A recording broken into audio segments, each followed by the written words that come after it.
Welcome to episode 29 of BitesizeUGC. I'm Captain P.F. Dennis, and with me as always is Kirkfat. We played a rather lengthy and detailed mission this week, and it's called Finding Resolution by ajstoner. It's a Fed mission with Klingons aplenty. Let's get right to the story. Without giving too much away, you're sent to investigate a missing ship in an outpost that may or may not be in the hands of Section 31. The mission then culminates with an epic battle with a legendary Klingon. I will say I enjoyed the first half of the story the most. There were lots of nice moments of humor and intrigue, as well as colorful dialogue responses. This mission had character.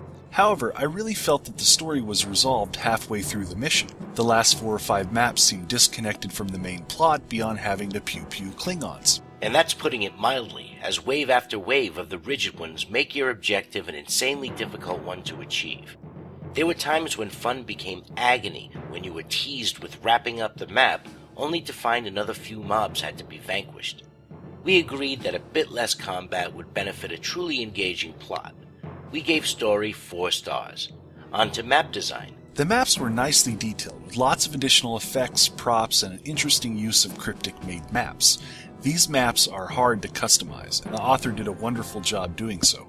However, there was a blinding space map that I didn't enjoy. I particularly liked the use of a cave map that was partitioned off in spots to create a very believable underground base. The effort put forth on this map alone, to me, justified our rating. We gave it 4.5 stars. Now tech. Lots of bells and whistles here, along with about every conceivable use of triggers and invisible objects. This was a well-constructed mission. My only complaint is probably an unfair one, since only one of my missions has a puzzle. Anyways, I really felt like the mission could have benefited from more puzzles. The only one that appears is simply a guessing game, and that was disappointing. I agree with Kirkfat here on this puzzle. I was excited to see if I would be right in my answers, as I thought I had figured out the logical order according to importance. Turns out that it had nothing to do with a logical solution. Other than the puzzle, there was nothing here that wasn't top-notch. It had potential, though. We gave tech 4.5 out of 5. Finally, difficulty. This is where I had the most trouble. I probably died 15 times. It was kind of a grind fest of battleships, powerful mods, pending death, especially in space. It took me 2 hours to complete this mission. However, the last space battle seemed easy by comparison. I really think the author could tweak this category. Yes, there was just too much combat in this mission. At the risk of being called a crybaby, I have to say it became a bit more tiresome than fun. The key to the greatest missions is finding the right balance for your story.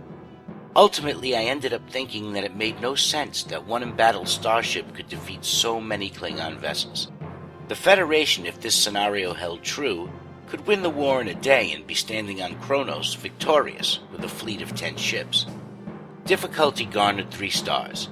And here's the breakdown. Don't take our word for it. Support the Foundry by playing these missions for yourself. You've been watching episode 29 of Bitesize UGC.